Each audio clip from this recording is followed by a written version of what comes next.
dia a todas e todos.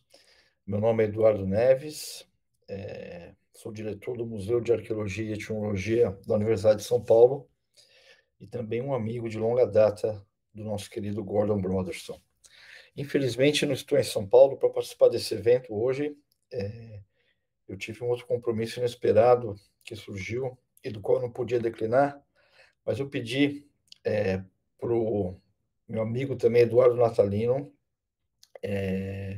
para que ele transmitisse a vocês essa pequena gravação que traz um testemunho sobre a importância que o Gordon tem para o desenvolvimento da arqueologia no Brasil, da arqueologia feita no Brasil, também em outros países da América Latina, e também sobre a sua importância e o impacto positivo que ele teve para o desenvolvimento dessas atividades no âmbito do Museu de Arqueologia e Etnologia da USP. Eu queria fazer isso rapidamente fazendo um relato de como eu conheci o Gordon e de como essa história se desenvolveu ao longo dos anos. Conheci o Gordon nos anos 90 ainda, se não me engano, em 97, quando eu estava concluindo meu doutorado na Universidade de Indiana, nos Estados Unidos, na qual ele era professor. E eu me lembro, já conheci os trabalhos do Gordon anteriormente, antes de conhecê-lo pessoalmente, e já havia ouvido falar bastante também de como ele era uma presença magnética, encantadora com o professor, mas também fora da sala de aula. E, de fato, essa expectativa se confirmou. O Gordon tem uma qualidade que é maravilhosa, que eu diria que eu poderia chamar de uma curiosidade onívora. Apesar de ter se formado no âmbito dos estudos de literatura da América Latina, ele percorreu uma trajetória intelectual muito mais longa, que o levou para o estudo dos textos indígenas, para o estudo dos códices, que está representado numa exposição maravilhosa cuja curadoria ele realizou no Museu Britânico, ainda nos anos 90, e também no estudo e no entendimento de qualquer forma de expressão escrita ou oral dos povos indígenas do continente americano. O Gordon era uma pessoa apaixonada pela vida, apaixonada pela leitura, apaixonada pelo conhecimento, com um senso de humor muito sofisticado, mas também apaixonado pela América Latina. E essa paixão que ele tinha é uma coisa que me inspirou muito, e a todos nós que convivemos com ele. Por ter essa curiosidade tão grande e por percorrer um caminho tão diferente e tão próprio dentro da academia, ele acabou abrindo portas de conexão e conversas com diferentes disciplinas, como é o caso da arqueologia também, que é a disciplina aqui na qual eu me vejo, é o meu lugar de fala acadêmico nos estudos aqui da América Latina. E esse caminho tão diferente pelo que ele percorreu iluminou a todos nós. Hoje, por exemplo, a minha fala para esse evento, ela diria respeito a um tema sobre o qual eu tenho me dedicado nos últimos anos, que é tentar entender a história antiga, a história da América Latina anterior à chegada dos europeus, a partir de uma perspectiva unificada. Eu acredito, ou eu acho que as evidências nos permitem dizer que é possível pensar na América do Sul, na história da América do Sul, a partir de uma perspectiva única, que separe algumas barreiras que foram consagradas ao longo do tempo, como, por exemplo, a divisão entre terras altas e terras baixas. E a leitura escutar o Gordon e ler os trabalhos do Gordon, a leitura de obras fundamentais dele, como o livro do Quarto Mundo, abriram para mim, desde muito tempo lá atrás, quando eu era mais jovem, me davam para mim a segurança de perceber que esse caminho era um caminho que valeria a pena ser percorrido.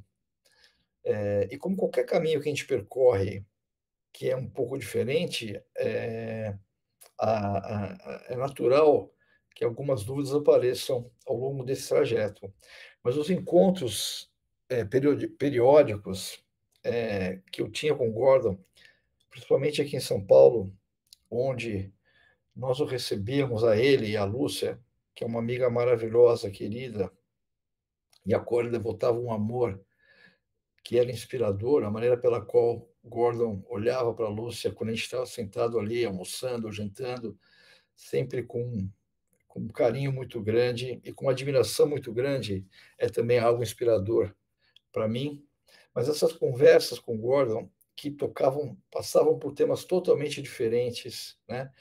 Também pela arqueologia, coisas da América Latina e da vida. Ele é uma pessoa que tinha uma erudição maravilhosa, que ele usava com muita generosidade, não para oprimir, mas para de fato alimentar uma conversa, essa abertura, essa curiosidade que ele sempre teve de querer ouvir e saber o que a outra pessoa com quem ele estava conversando estava fazendo, tudo isso servia sempre de combustível e de inspiração para continuar, é, no meu caso, falando, né, para continuar a me empurrar por esse caminho que eu decidi trilhar ao longo do tempo.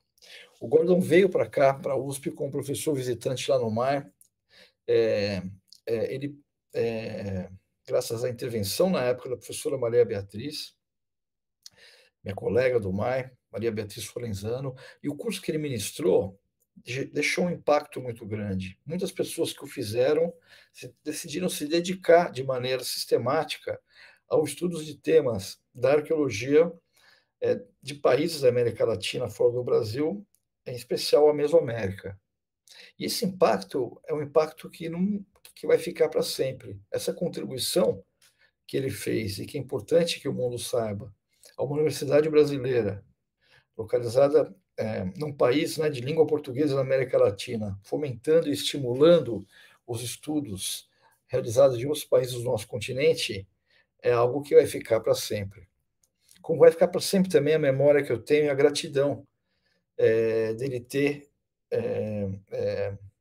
permitido que eu me aproximasse dele, com a generosidade que ele sempre teve, pelo interesse que ele tinha no momento difícil da minha vida, né, na redação do doutorado, pelo meu trabalho, pelas palavras de estímulo que ele sempre trouxe para mim e, sobretudo, pela paixão que ele tinha pela vida. O Gordon era um homem muito elegante, era um homem muito educado, e essa elegância e essa educação eram genuínas dele, eram reflexos dessa paixão que ele tinha pela vida e pelas coisas. Quando eu recebi a notícia da morte dele na virada desse ano, eu fiquei sentado ali pensando, olhando para o mar, estava na praia, né? E pensando no impacto e na influência que ele teve sobre todos nós. E o que eu acho que a gente tem que fazer é levar adiante essa lição fundamental que ele nos ensinou, manter abertos os canais da curiosidade, manter aberto, manter aberta a paixão pela busca de conhecimento, conhecer novos lugares e pessoas, porque o que vai pode sobrar de tudo isso, como foi no caso dele, é uma marca fundamental nas pessoas que o conheceram e que tiveram suas vidas transformadas por eles. Desejo a vocês um evento muito bem sucedido. Lamento não estar aí com todo mundo. Queria mandar um abraço para o Eduardo, que está organizando esse evento, e um grande beijo para minha amiga Lúcia Sá, que infelizmente não vou poder encontrar dessa vez aí em São Paulo. Um abraço para todo mundo. Até mais, gente.